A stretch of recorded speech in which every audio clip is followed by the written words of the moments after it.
Welcome or welcome back. This is Pairs Well Knitting. I'm Jennifer, and this is a knitting podcast all about knitting, yarny adventures, and travel. Thank you so much for joining me today. Thrilled to be back with you in Toronto, and so happy that you're joining us. We are doing quite a few things today within the podcast. I like to believe that we're celebrating autumn a little early here in the city. It is a chilly day, and appropriately, I am wearing a very fall sweater, which I'm so jazzed that I'm going to be talking about today. We are also sharing the part 3 of Norway, which includes Bergen and all of the lovely adventures that we've had there. We are also doing a whole giveaway. This is from the Pairs Well Knitting 1-year podcast anniversary that I have promised I would do as soon as I get back in the city. And here we are. We are drawing for this. I actually recorded that first so that I could make sure that I fulfill my promise. She's done. We have our 3 winners, so stay tuned for that because that will be coming to you. So congratulations to all of those beautiful winners. And thank you so much to each and every one of you that come by, that send a little comment, and that commented, of course, in that video for the 1 year. Very meaningful and such lovely words. So thank you so much for that. We're going to talk about my finished object that I'm wearing, and I've done, of course, some styling, which I love. I love doing, and I hope you do too. So first of all, I'm going to bring my book and get it set up here with all of my notes in it, of course, and we will get moving on. So first of all, what I'm wearing is the Karl Johan Sweater. This is a beautiful sweater designed by Pernille Larsen from Knitting for Olive. She's the mummy of the pair, the mummy and daughter that are in charge and running Knitting for Olive. Of course, as I'm sure you know, with their beautiful yarns that they produce, they also design wonderful patterns. I have never knit one of their designs before, I don't think, and this was my very first and will not be my last. I knit this sweater in a size 1, the first size that they have, and I knit it in Hillesvag yarn Tinde and in the light brown, the Brun, that I purchased from the Knitting Loft. The story with this sweater, of course, if you've been here before, is that this was a very mindful knit, and for me, very thematic. I wanted something heading into Norway that was going to be Norway centric. It had to have some kind of root with Norway to, I think for me, bring even more excitement to the traveling that the love of my life and I had done in Norway. So I literally cast on for the neckline, which is where you start the sweater. On the first flight we took of 3 heading over to Oslo, and that was it. I was hooked. It was a very simple knit and one that I could tote around even though it was a whole garment, and just worked out beautifully. In general, this sweater is designed to be a turtleneck sweater and a transitional or very fall sweater. That was the intent of the designer. It is a saddle shoulder and the very first saddle shoulder sweater that I've ever made. I adore the construction and it was so easy to make. I've actually held off knitting a saddle shoulder sweater because I had read in the past that they were more challenging to knit up. I have no idea where I read this and why I actually thought this was true. If you know how to knit a raglan or can even, of course, follow instructions for that, this is very similar to that idea of having a certain amount of stitches that act as that anchor stitch or raglan line, or in this case saddle shoulder, and you're increasing on either side, following a pattern that guides you with the increases as you go on specific rows. It couldn't have been easier. For me, it was a very relaxed knit, and one that again was really portable because I didn't have to refer to my pattern every 5 seconds, as well as the easiness and lightness of the yarn choice, which was Tinde by Hillesvag. That story, oh, and I didn't even get into, I have to get into the pattern information. Of course, it's paid pattern, so I'm going to be careful with what I share, but there's a gorgeous little story with the pattern. The yarn is a Norwegian yarn. This is a yarn, as I said, I purchased from the Knitting Loft, and one that I fell in love with another sweater I made. I might share it again a little later in the Hillesvag video. And it's a light yarn, but adds a lot of warmth, coziness. It's a very rustic yarn, of course, because it's a Norwegian yarn. I visited the Hillesvag mill, side note, as I've mentioned, which I'm so jazzed to share, but there's just so much content to share about that. I'm actually choosing to do that in a separate video because this technically wasn't purchased at the Hillesvag mill. This is going into this video with a beautiful nod to Norway, of course. I'm just pulling up the pattern now to share the little blurb about the sweater, and I think the inspiration as well from the name from Pernille Larsen in her pattern is kind of like the description of this gorgeous sweater. By summer's end, when the nighttime temperatures just begin to drop and the rains become more frequent, large numbers of brown cap mushrooms start popping up from the mossy floors of the pine forest of Scandinavia. These are the Karl Johan Swamp, which announced the beginning of the autumn season. Named after these heralds of fall, the Karl Johan Sweater is a classic style turtleneck and will become one of your basic garments for the cold weather months. I thought this was so cute because, of course, it's super fall. I'm ready for it. I'm here for the fall-esque weather. And I think it's hilarious that, again, it has a mushroom theme. As a girl that will refuse to put a mushroom in my mouth, it's funny because technically this is the third sweater that was inspired by a mushroom, and now it's not only me, it's other people. So this is a Karl Johan sweater. I will read just some basics about what I did for the sweater, and then we'll get into the styling bits. So again, true to form, a lot of the pattern I did follow. So please don't think that I kind of did my own freestyling on this. I very much followed the intent of the designer. And in general, stitch counts for the gauge that I was getting, which was on par with the pattern. I had to knit on a 3.5 millimeter needle for the body, and I used a 3.25 millimeter needle for the ribbing. It does sound quite small, but for, I think, the thickness or weight of the yarn, it was quite perfect. I do have to say that the fabric is light. It is a lighter, I would say, gauge. It's not a dense fabric, if that makes sense, but yet I feel it still offers a really decent amount of coverage, but a really light feel, which is amazing.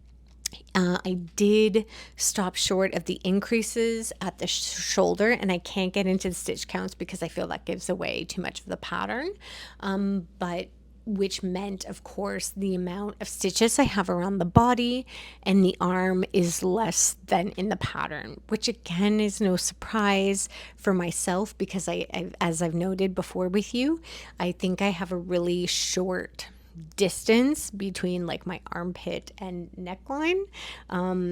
So that's it. So I just kind of like customized it to make it work for this bod. But yeah, I'm sure, if you knit to pattern, it could work perfectly without any mods for a good chunk of body types. What else do I want to say? I mean, I think I might have freestyled a little more on the decreases for the sleeve because much of the sweater was being knit on the go or in transit from one location to the next while we were traveling around Norway. And so I didn't refer to the pattern every 5 seconds for things. So I kind of went off my knit tuition as to where, for example, I would want the decreases on my sleeve. I did follow the longer ribbing that the pattern had shown that and designer intent. I did a knit in bind off in pattern for all of my bind offs. So for example, it's a one knit purl ribbing or a 1x1 ribbing. So I would have done a knit over purl, purl over knit to get just a tidy but efficient bind off instead of doing an Italian bind off, because that's not my jam, as you know. What else? It has the same hemline here with a 1x1 knit, and then again the in pattern bind off, which I feel for me always looks really nice and clean and allows me to kind of skirt around the sewn bind offs, which again, I'm very into efficiency, and if it looks tidy, super happy with that. Yes, I think that's it in general about the sweater. I definitely feel that this is a gorgeous garment. I think one that if you are not a knitter passing me on the street, I don't think you would call out that it's a hand knit, which I think some people really adore. I'm nor here nor there with it, but I am really proud of the pairing of the yarn and the pattern. The color I'm going to talk about for 2 seconds as sirens go by, which I hope you can't hear. I chose brown or light brown for this. I don't know when the last time I wore brown was. Even like taupes or like neutral colors like this are not really my favorite. They're not a color I gravitate to. When I was choosing this brown, I bought this, I believe this yarn during the Boxing Day sale, if I'm not mistaken, at the Knitting Loft. And I just feel for the rustic yarns, the natural colors speak to me more than the fun bright colors. And I just feel I'm getting into a brown phase. I've always felt like, because I have very dark features with brown in my hair, my eyes, all this, that brown sometimes was just too much. It was too woodsy looking and didn't bring joy to me. Although I feel like I'm really enjoying it, and maybe brown is where I'm going in the future. It's definitely feeling fall-y, like acorny, and I love it. I love it. We're going to get into the styling of this because I feel for this sweater, which is such, I feel, a staple, or will be a staple this year in my wardrobe, I think it's just going to offer so many options to what I wear. If you haven't seen these kinds of videos, I hope you stick around, because I feel I love seeing how people wear their finished garment, and it really allows me to kind of drive not only pattern and yarn choice, but maybe how I would fit it into my existing wardrobe. It's something that I believe we take so long debating and matching and pairing all together, the yarn and pattern, but then we should take a good amount of time as well to figure out how this is going to be featured in our wardrobe, because we spend so long making these beautiful garments. And so this is part of my joy that I do for myself, and that I feel so lucky I get to bring you. So let's do it. I'm going to bring up my little videos here with you, and we're gonna go over it, because I've actually filmed this while I have my long hair. We're looking at the post cut, of course, where I'm embracing my natural curl. Still a little wild, still trying to embrace it. Thank you for your comments, of course, about the, cheering me on to keep the curl. Thank you. Trying to go really natural with not coloring and, not straightening. So here we are. And in the video, my long-haired pullback traditional style in that tight bun that I so enjoy. But yeah, okay, so let's do it. First video up. First video, I'm actually going to show you, which I feel is like classic, and then we get to like compare to the classic option everything else. It gets a little more risky, maybe, if you will. So the first one up, this is, of course, the Karl Johan Sweater, and we have it paired with a really simple classic jean. I'm just going to move this around. This jean is a 501 no stretch denim. It's definitely a go-to staple of mine for early autumn right through till almost beginning of summer for sure. And to me, again, a sweater with jeans, that's the basic, right? That's kind of the baseline of any outfit for me. I'm pairing it together with the Huaracha sandal. These are the sandals that I purchased in San Miguel de Allende that I was in January in Mexico. They're a Mexican sandal and they're just an easy, fun wear. This kind of outfit I would wear anywhere, like coffee shop, walking around, not long distances because of the type of sandal. But it offers that I'm ready for fall look, but it doesn't have to be like 10 degrees to wear the sweater. It can still be like a little warmer, and this is still a total viable option.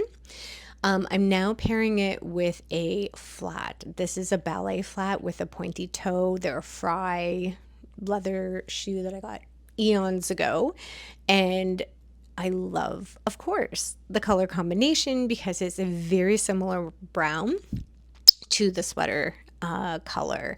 So I love when outfits have one color, another, and then the matching color, like an ABA patterns, just my jam. So I think that's my very favorite and classic outfit that's going to be worn probably all the time this autumn. We're going to get into now some of the other styling options that I've got. Next one up is, oh, it's actually with the skirt I'm wearing. So the next outfit I've styled this with a blue thrifted wool skirt. Button down at the front, you can adjust the buttons more open or more closed. It has little pockets in the front. I've worn this in other styling videos as well. And I am loving the combination of the navy and the brown. I have it, I think I shared it with a Huaracha sandal again, and just trying to see again as I'm playing around to keep the sweater out or tucking it in like a French tuck into the skirt. But this color combination is just screaming delicious and rich to me. Again, I don't often wear navy. This is maybe kind of pushing me in the direction of browns and navies. Next up, I hope I have the right one up here. Yes. This is a look that is definitely heading back to my Rhinebeck day last year when I was so lucky and attended my very first Rhinebeck. This is a skirt that I wore to the Woolen Folk event on the Friday. It's a beautiful red tartan. Someone had written that it was from one of the Toronto private schools. It was like their plaid skirt. I got it thrifted, so very well might be. I've paired it with a brown boot that I haven't worn in a long time. They're a Root boot, Roots Canada boot, all leather, and just a really simple flat boot. Not a lot of bells and whistles, super minimal, and I must be like liking it at the time. I have not worn boots in a while, and yeah, super enjoying the look. Again, it's the brown, another color, and a brown. Again, she's a fun one. She's a fun look, and apparently I was just as excited wearing it as I am seeing it again. So that's great. Next up, we have, if I can open it, which she's not opening. There we are. The Karl Johan Sweater, and paired with my actual kilt that I wore during the Rhinebeck event on Saturday. This was a thrifted, it's a two-way kilt, so it's technically reversible. It's huge and heavy. It's real wool. And it just, again, this skirt does everything for me. It feels great on. It looks fun, I feel. It's got like the twisty magic of what we want a skirt to be. And it's got just enough color variation amongst the blue and that goldy, greeny, brown stripe in the pattern of the plaid. It allows me to pull in so many different colors. So I'm really enjoying the combination with that kilt. We are going to keep going on more options. This is the Karl Johan Sweater. This is the estuary skirt, a sewn skirt that I made in the spring. The design is by So Liberated, and it is in a thrifted orange, I believe linen.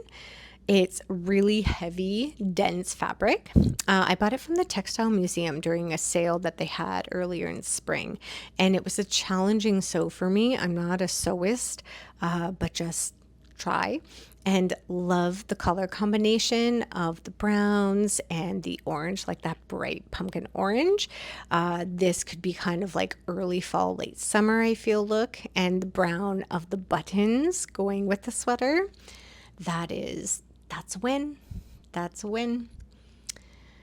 Next up, what do we have?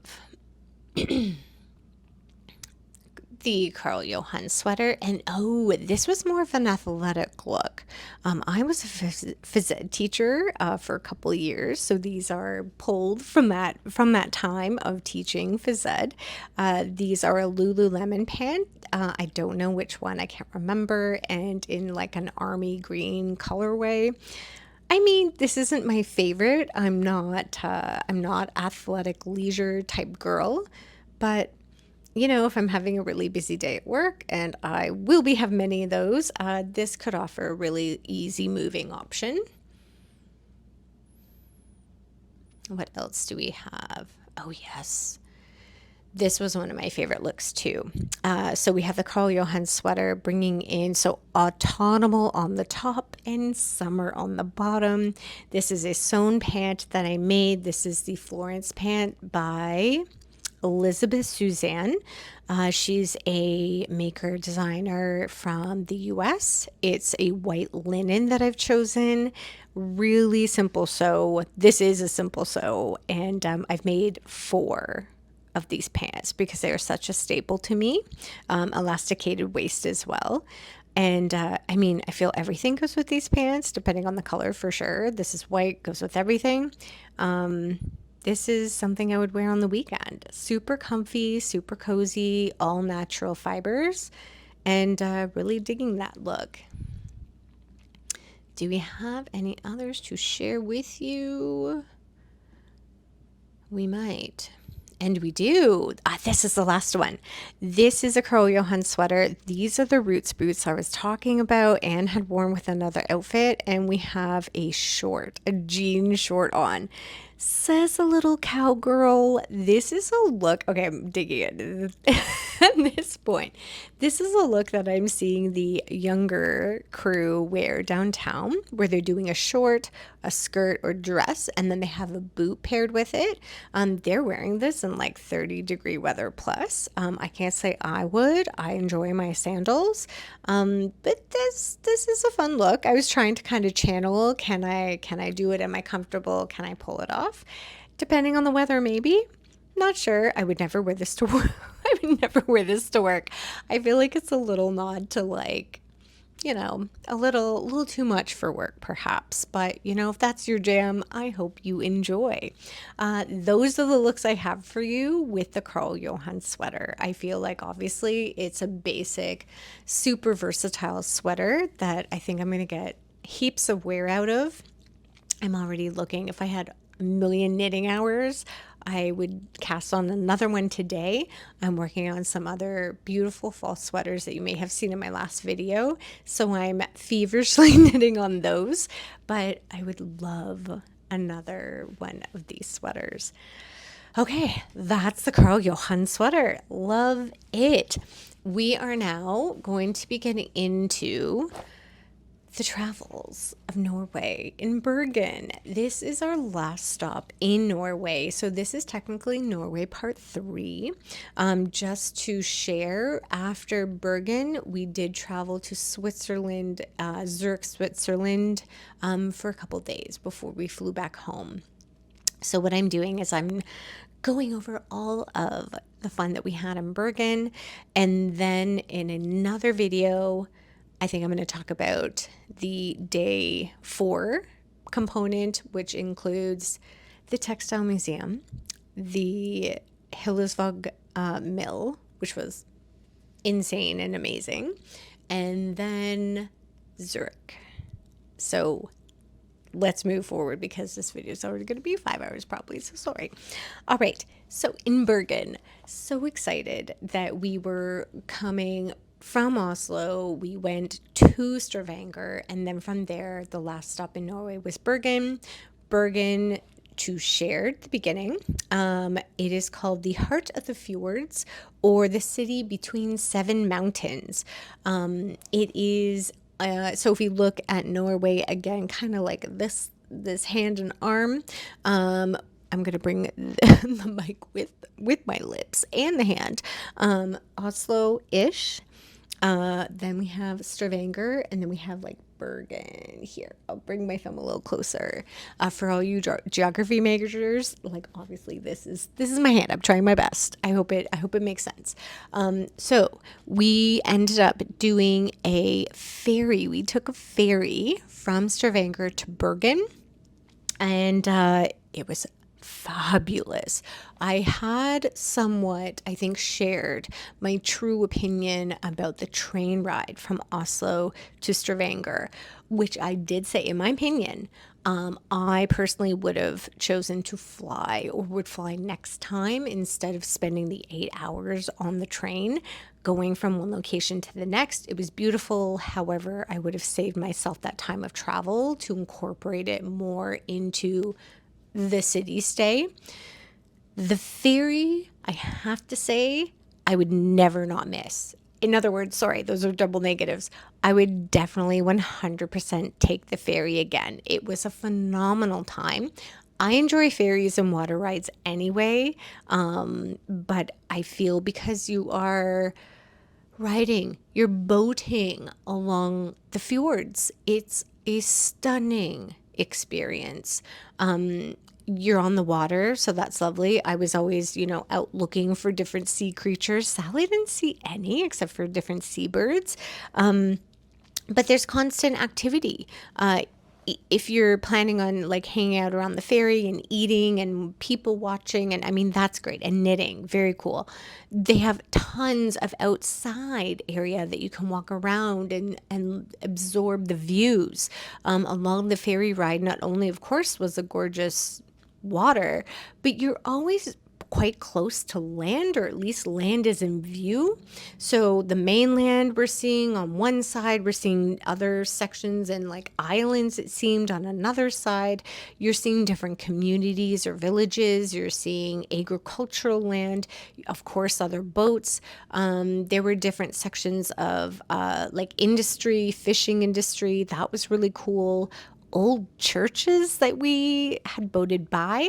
I feel like I did not take enough footage because I was just enjoying the view so much and my time on the ferry. We had gone on the ferry very first thing in the morning. We had organized for a taxi to take us from our hotel in Stavanger to the ferry terminal first thing in the morning. I think it was like 6 something in the morning.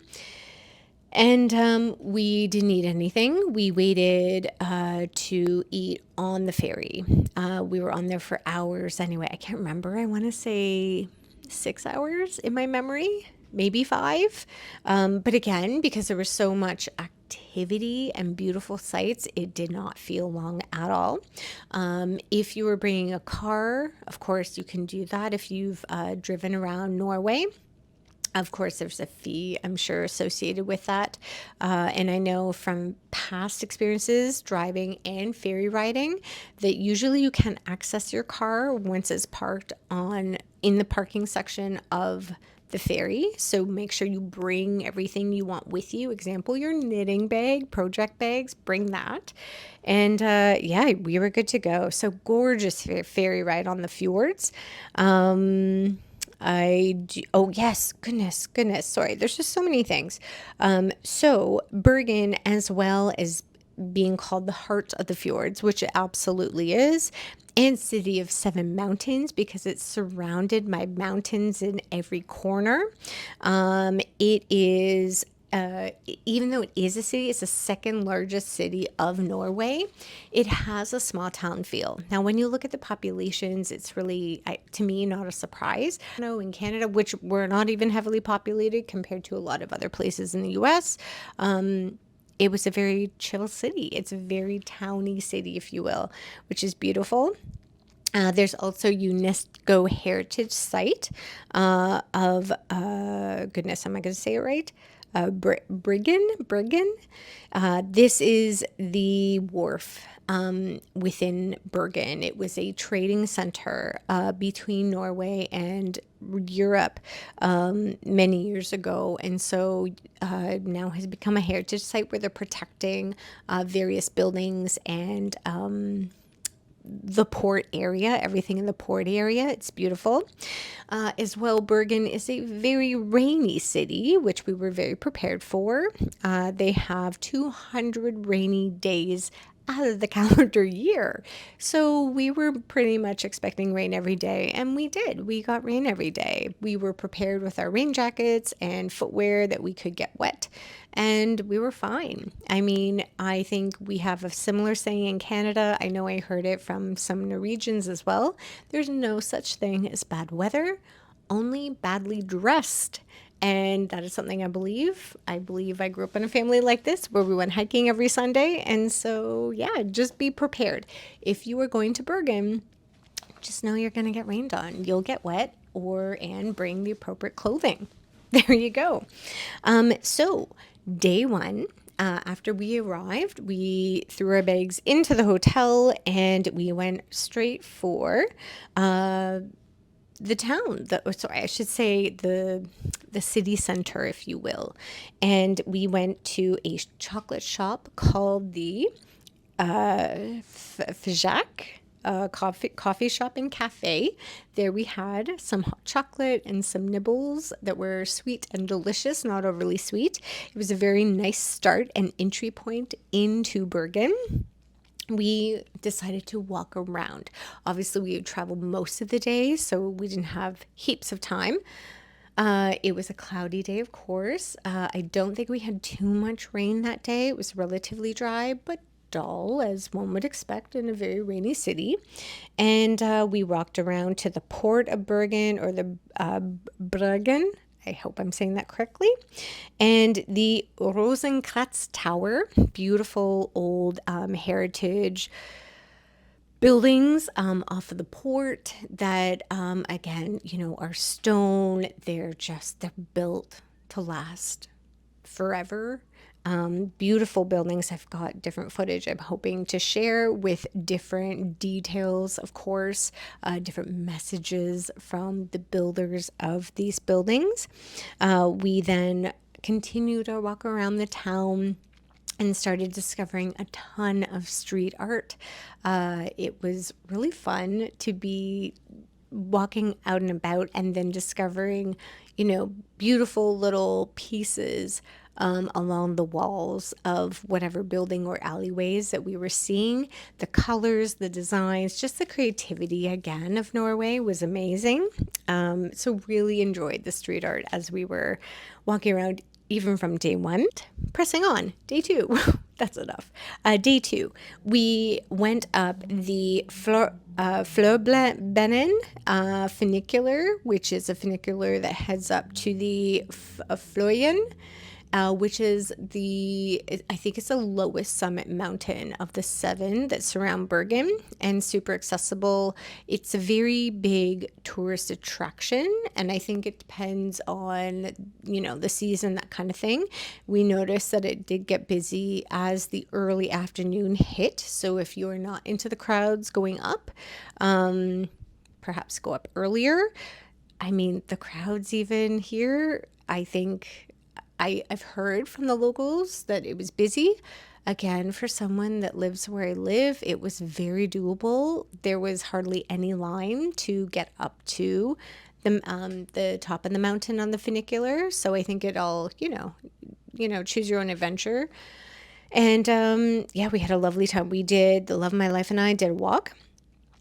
We would call it a hike, but we have been definitely told as we travel more and more throughout Europe that I think what we would consider a hike here is a walk. So we did a 2.5 hour walk from the Floyen to a farm. The farm was in Hillesvag, and it was something that it had like different livestock, chickens and sheep. They offer farm to table dinners. Sadly, they were all booked up, but that was the destination that we wanted to try. We had, during our walk, I was really excited, of course, to be up in the mountains. It's one of my very favorite places to be.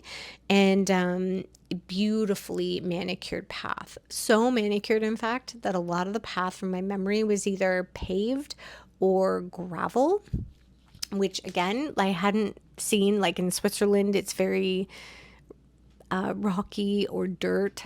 This is a man-made path that goes through the forest. Lakes, there's waterfalls. It's a stunning walk. But always a reminder that it's manicured. So I felt like it felt very fairy tale-esque. It felt very safe. There were few people. I mean, we did see people, of course, along route. Obviously, the further we got out from the main top of the Floyen, less people as we went. It was beautiful. We did not see animals, not many forest creatures. Birds, yes. I think we saw some small squirrels. That was it. I was expecting to see different critters, and it didn't happen. We were told from some of the locals that the critters just stay away. They hear you, they know, and so they flee off, which is good because you know what? We don't need to get eaten in Norway. Yeah, so that was day 2 in general. It's beautiful. Did I miss anything? No. Day three. Oh my goodness. I started out, so Love My Life had meetings, and he doesn't like walking uphill. I very much enjoy. So I went to get coffee and baked goods to start my day while he had his meetings. I went to the Det Lille Café Compagnet. Oh my goodness, I'm sorry. We're like 40 minutes in and I'm having a rough go. It translates to the Little Coffee Company. So this was the best coffee that I had in Norway, in my opinion. I'm very much a rich, full flavored, but smooth coffee. Usually coffee notes I really enjoy are like chocolate, nutty. This coffee was magic. It was beautifully done. Obviously, the beans are always a portion of that delicious factor, but the coffee and how it was made, how the milk was pulled, how it was presented was just perfection. It was the best coffee that I had. I went every day to this coffee shop. There were also homemade baked goods, of course, there, which is amazing. And the owner, who I didn't know her name, but I saw her every day we were there. She was wearing a different hand knit sweater every day and would come into the shop. I'm assuming she was the owner, come in with the shop with a tray of baked goods.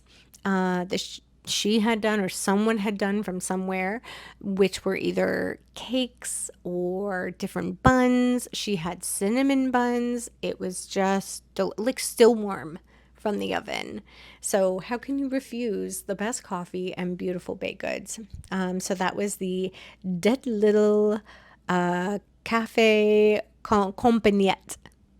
Okay, there we are. So started there. Got my coffee, got my sugar high from the baked goods. That was great. And I started walking up the Floyen.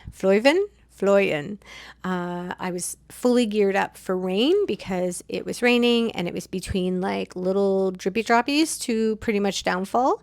And I knew it, I wore half my like running gear and half like Gore-Tex full big jacket that I've shown on this this podcast before. Stayed dry. It was great. As I was walking up, of course, I was just in awe with the view. It was beautiful. And as I walked up the switchbacks, there was another gentleman that had started pretty much when I did. He was much more senior than I was. He had a small backpack on, full rain gear. He was ready for the day, walked with his hands behind his back, just even steady pace up the mountain, up the switchbacks. And of course, I was, passing him and going behind him, either because I was just walking quicker and was excited, or I would hold back and take video and film and things. And so we kept passing each other off and on. And eventually, of course, I have to say hello, even though I was trying to hold back, because I have heard that the Norwegians are very, they're a little more, they like to hold to themselves a little more. They don't, from what I've read, don't really enjoy a stranger going up to them all the time and making conversation. I don't want to make anyone feel uncomfortable. But at this point, we had passed each other so much that it was comical. So, of course, I had to speak up and I said hello, asking him how his day was, all in English. He responded in English, and we had a lovely conversation for much more of the walk together. He's a local, and he says that he walks the mountain every day. He's fitter than a fiddle, and, again, many more years senior, loves Bergen, and has only lived within Bergen his whole life. He joked around and said, I think this was the test in the beginning. He said, how are you finding the weather? And I said, it's beautiful here. I said, I came prepared for the rain. I said, I'm out today. I've been out every day, up and down the mountain and just having a wonderful time. I said, the rain doesn't scare me off. And then I felt like we were besties, and that was great. Had a lovely time meeting him. Anyway, he had finished and going on his way in another direction. I had gone up to the Floyen and met the love of my life up there. He took the funicular and we had some lunch at the cafe. Super lovely. I'll talk about the cafe for 2 seconds because I feel like this was really representative of Bergen and Norway in general. So the cafe made beautiful homemade items for lunch and pastries. They do not have a million options when you're up there, nor do they in the main sections of bakeries as well. There's usually a handful of options, and we've discovered that it was because from our small experience is that they're baking or making things as, I guess, time goes on, but they're only offering the freshest of options to you. And so it was really lovely because everything that they've just pulled out of the oven, they're selling right away and is going to the next person enjoying that delight. And then they're coming out with the newest, freshest thing. So you may not get, what they were offering an hour or two ago. It'll be a different thing, but it's constantly fresh. I love that idea, and I feel like it's something that we need to start changing and adopting here. Yes, we did a walk around that day, kind of at that summit instead of doing a big walk out like we had done in the first day. While we were up in the summit, I met the goats, the Floyen Goats, and their cashmere goat. I was stunned that they had goats up there. I had heard they did, but I didn't see them in the first day. That was so cool. You could actually go up, you could touch, you could pet. So cool, so amazing. It was lovely.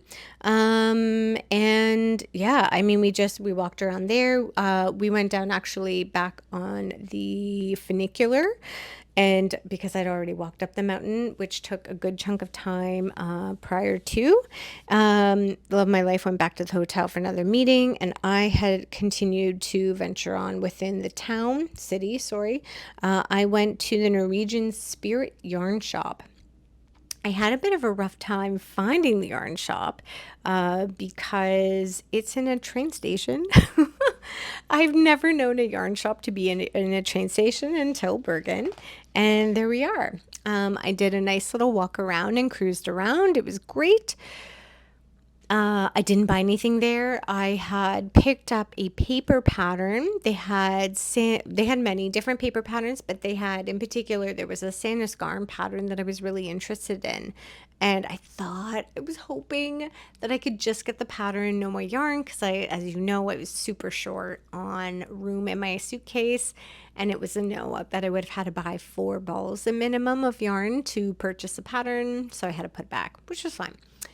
There was a woman in the Norwegian Spirit from a cruise, and she was an American. I heard everything. She bought, bags and bags of drops yarn. So if you're into drops yarn, I guess you could go to the Norwegian Spirit.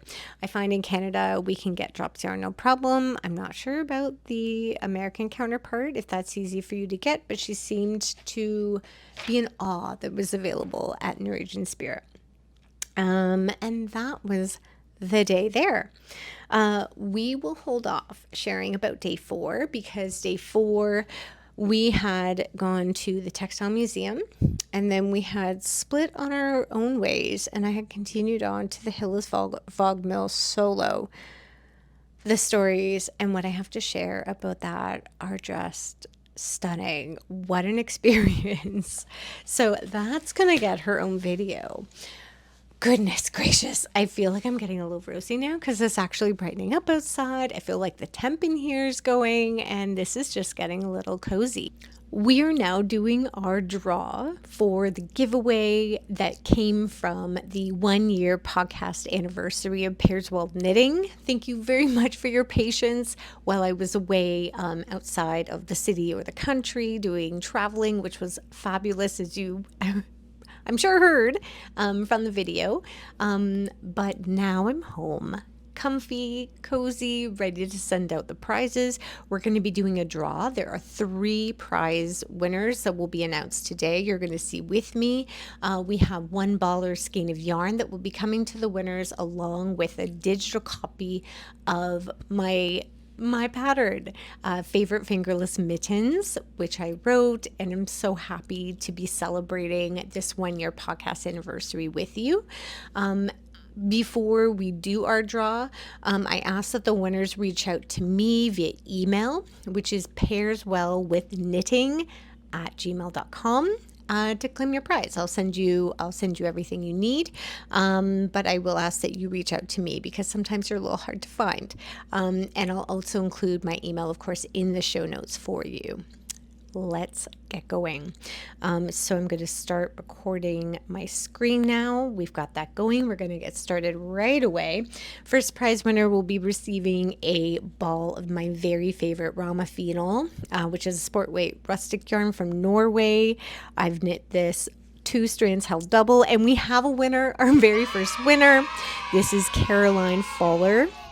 3133. You are our first prize winner of this ball of yarn and your digital copy of favorite fingerless mittens. Kongratulations to you, and thank you very much for your kind words. Of course, thank you for all of your kind words from all of you lovely knitters out there. We're going to be drawing for a second winner, of course, so I'm picking another winner. We're going to blow the screen up here and get going on number 2. Second prize is your ball of Lopi in Galaxy, a stunning Icelandic rustic yarn, of course. And the second prize winner is Anita Fernandez, 2787. Congratulations to you. Again, you'll be getting this super fun ball of rustic yarn, plus a digital copy of favorite Fingerless Mittens. Lovely. Thank you for your words. And we have one last and third prize to offer. I'm going to set this up for our third prize winner. And we are set to go here. Yes, we are. Third prize winner will be receiving your own skein of very Canadiana Topsy Farm yarn in worsted weight. Yes, in this super fun purple colorway. We have our third prize winner. It is Corrine Thomas, 6791. Congratulations to you. Again, you'll be getting this super fun yarn from Topsy Farm from Amherst Island and a copy of favorite Fingerless Mittens.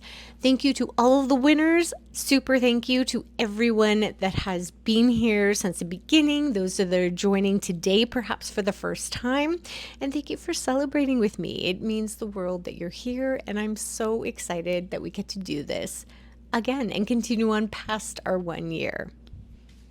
So thank you. And loved our time in Bergen. We're not done. You're going to be hearing another video, believe it or not, that will finally wrap up this adventure. But I feel like I do want to dedicate time and proper storytelling to the last chunk of our travels. That is that. If you enjoyed the video, I very much invite you to like and subscribe to the channel. Thank you for that. If you are finding yourself ever more, you can click on the Ko-Fi link that's found below and make a donation. That is so appreciated. If you are interested in finding out more about the pattern that I've offered and will be giving away to our prize winners, that's for the favorite Fingerless Mittens. There's of course everything, if you wish, on the Ravelry page. It is a pattern, a paid for pattern. So you can check that out. Of course, that's in the show notes. And I think that's that. So we are wishing you very happy knitting in your future, or as you're watching. I hope you enjoyed making something. And until next time, take care.